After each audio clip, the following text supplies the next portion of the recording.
Assalamualaikum warahmatullahi taala wabarakatuh. Bismillahirrahmanirrahim. Alhamdulillahirabbil alamin wassalatu wassalamu ala sayyidina mursalin wa ala alihi wa sahbihi ajmain. Yang berusaha Puan Musalmah binti Abu Bakar, penolong kanan hak wa murid, penolong kanan pentadbiran, Ustaz Muhyiddin bin Haji Ahmad, penolong kanan hak wa murid, Puan Najibah binti Nur, penolong kanan kurikulum, barisan guru-guru kanan, ketua-ketua panitia, guru-guru, barisan kepimpinan pelajar, kepimpinan murid, dan anak-anak murid yang cikgu kasih sekalian. Alhamdulillah,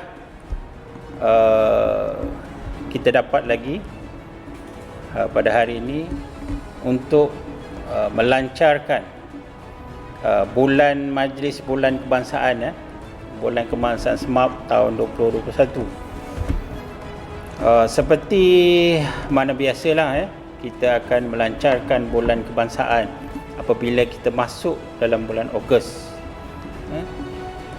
Tetapi saya sukalah seperti mana tahun-tahun lepas ataupun seperti mana tahun lepas, saya lebih menekankan bukan sahaja aktiviti yang kita lancarkan, bukan sahaja majlis yang kita lancarkan, bukan sahaja aktiviti-aktiviti yang terdapat dalam bulan kebangsaan ini, tetapi yang lebih penting kita faham mengapa kita menganjurkan bulan kebangsaan ini. Mengapa setiap kali bulan Ogos kita menganjurkan bulan kebangsaan ini? Itu yang paling penting pada saya lah, supaya anak-anak, supaya guru-guru faham mengapa kita memerlu mengadakan bulan kebangsaan ini. Ada beberapa sebab lah. Yang pertamanya tentang kemerdekaan itu sendiri. Dalam kemerdekaan itu sebenarnya mengandungi satu maksud yang begitu hebat yang perlu kita faham. Apabila sebut kemerdekaan itu, apa yang terkandung dalam perkataan kemerdekaan itu? Sebenarnya itulah maruah. Kalau kita sebut merdeka itu, orang yang merdeka itu adalah orang yang bermaruah. Orang yang dijajah adalah orang yang maruahnya sedang dipegang oleh orang lain. Sebab itulah dalam sejarah ketamadunan mana pun, mereka amat-amat berkehendakkan kemerdekaan. Tetapi dalam masa yang sama ada orang yang suka menjajah. Tetapi apabila dijajah, akan ada satu gerakan untuk membebaskan penjajahan itu. Dan pada saya, kalau kita cerita tentang perjuangan kemerdekaan dulu-dulu, mungkin ada yang tak sampai ke dalam hati anak-anak sebab situasinya berbeza.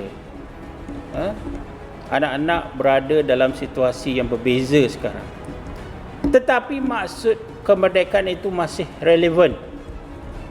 Maksud merdeka itu masih relevan pada anak-anak. Dan yang paling penting sekali ialah anak-anak mesti merdeka dari diri. Anak-anak mesti merdeka dari segi diri sendiri itu dulu. Bebas. Bebas dari segi apa? Bebas daripada pengaruh-pengaruh yang tidak sihat. Bebas daripada sifat-sifat mazmumah, sifat-sifat yang tak baik. Jangan terikat dengan pandangan-pandangan yang majoriti walaupun tak baik. Apabila anak-anak nak buat sesuatu yang baik, apabila kawan-kawan mengejek, jadi kalau anak-anak terhenti untuk melakukan perkara kebaikan itu disebabkan oleh ejekan kawan, disebabkan oleh kata orang lain, maka diri anak-anak itu tidak merdeka. Dan bila diri tidak merdeka, inilah yang membantutkan usaha anak-anak untuk mencapai kejayaan yang lebih tinggi. Kalau dalam konteks anak-anak di sekolah, kalau kita nak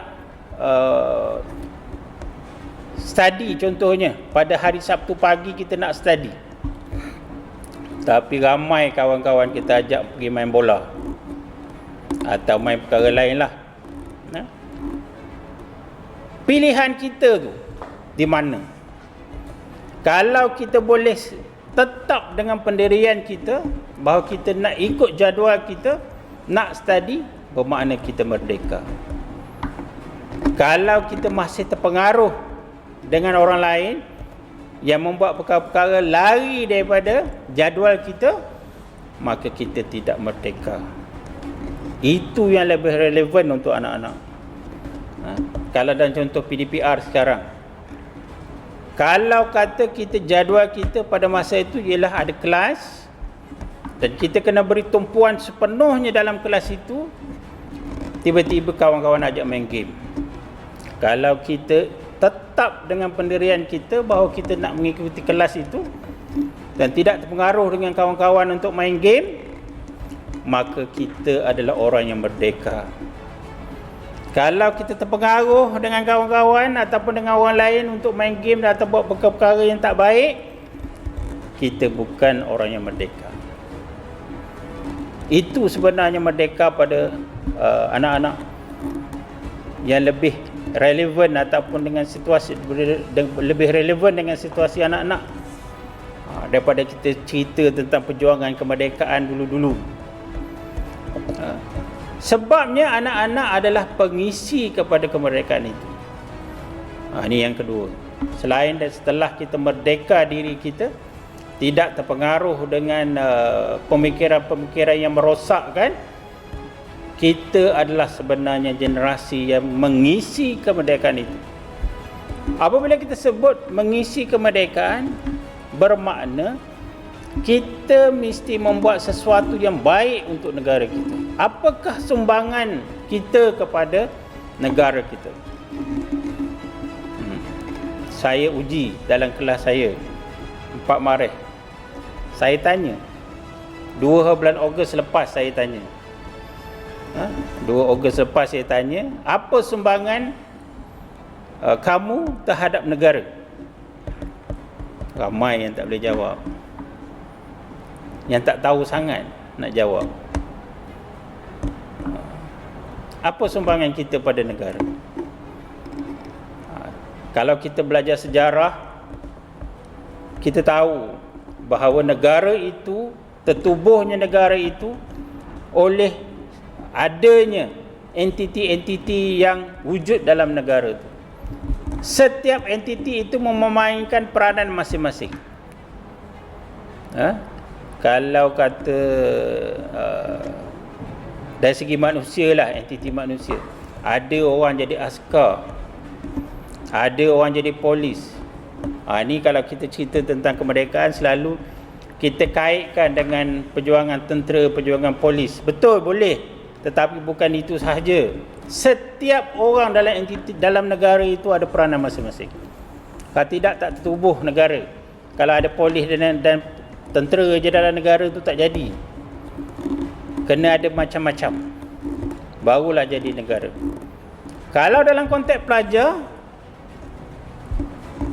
sumbangannya ialah berdasarkan peranan pelajar. Peranan pelajar apa dia? Belajar dengan baik, dapat keputusan yang baik, ataupun mengamalkan ilmu yang dipelajari. Itu adalah peranan pelajar. Jadinya untuk mengisi kemerdekaan, sumbangan pelajar kepada negara ialah menjadi seorang pelajar yang dapat menyumbangkan ilmu yang dipelajari kepada negara. Kalau macam saya sebagai seorang guru, maka peranan saya, sumbangan saya kepada negara ialah menjadi seorang guru yang baik, yang mengajar. Begitulah seterusnya sumbangan kita kepada negara kita. Sebab itulah kita melancarkan bulan kebangsaan ini, untuk kita masa kita muhasabah ialah kita ni kan mudah lupa. Kalau dalam Islam pun dalam setahun dah teruk-teruk, macam-macam dah kita buat dalam setahun, Allah kurniakan Ramadan untuk kita duduk sejenak, bermuhasabah diri sejenak. Tuhan kata, Allah kata, inilah bulan kamu diberi pahala yang banyak untuk mengerjakan ibadat. Kalau dulu sebelum itu kita tak berapa sangat dengan ibadat ni, dengan ganjaran yang Tuhan bagi ni, diharapkan kita membuat ibadat dengan lebih baik dalam bulan Ramadan. Begitu juga dengan sampai je bulan Ogos, kita buat majlis bulan kebangsaan sebagai muhasabah diri kita, setakat mana sumbangan kita pada negara dan setakat mana merdekanya diri kita. Kena faham tu ya, kemerdekaan diri itu amat penting. Islam, apabila seorang Islam, sebab itu dalam Islam, apabila nak masuk Islam aja, dia kena mengucap 2 kalimah syahadah. 2 kalimah syahadah itu adalah ikrar tentang kemerdekaan diri. Aku naik saksi bahawa tiada Tuhan selain Allah yang patut disembah, yang wajib disembah selain Allah, dan Muhammad itu pesuruh Allah. Apabila kita mengikrar itu, bermaksud kita telah merdeka daripada segala yang lain. Hanya Allah sahajalah yang kita sembah. Lihat, Islam telah menetapkan, apabila nak masuk Islam, kamu mesti merdeka. Kamu jangan dengar sembah bahala, kamu jangan dengar itu, jangan dengar ini, dengar Allah sahaja. Itu adalah ikrar kemerdekaan diri yang paling tinggi. Ingat, kemerdekaan itu yang pentingnya adalah kemerdekaan diri. Kemudian sumbangan kita untuk mengisi kemerdekaan itu. Jadinya anak-anak SMAP diharapkan tidak ada lagi yang begitu mengagung-agungkan benda-benda lain selain daripada yang telah ditetapkan oleh Allah SWT. Okey, kalau sebagai rakyat Malaysia patut berbangga. Pertama, berbangga dengan apa? Berbangga menjadi rakyat Malaysia. Jangan berbangga nak jadi rakyat Korea. Dengar lagu Korea, pakai macam Korea. Kita bukan orang Korea. Buatlah macam mana pun, takkan jadi orang Korea. Kita tetap jadi orang Melayu. Kalau kita hilang jati diri Melayu kita, sebenarnya kita jadi sesuatu yang cetak rompak. Bila cetak rompak ni tak guna. Kita meniru-niru ni tak guna. Tak asli. Jadilah diri kita. Jadilah orang Melayu yang hebat. Boleh tiru semangat yang baik, tetapi jangan tiru nak jadi seperti dia. Okey, sumbanglah dengan menjadi pelajar yang baik. Dalam suasana PDPR ini, jadilah pelajar yang taat, yang belajar sungguh-sungguh. Semoga Allah memberikan kecemerlangan pada SMAP Kajang keseluruhannya. Dengan itu, dengan lafaz Bismillahirrahmanirrahim, saya melancarkan pelancaran Bulan Kebangsaan Sekolah Menengah Agama Persekutuan Kajang tahun 2021.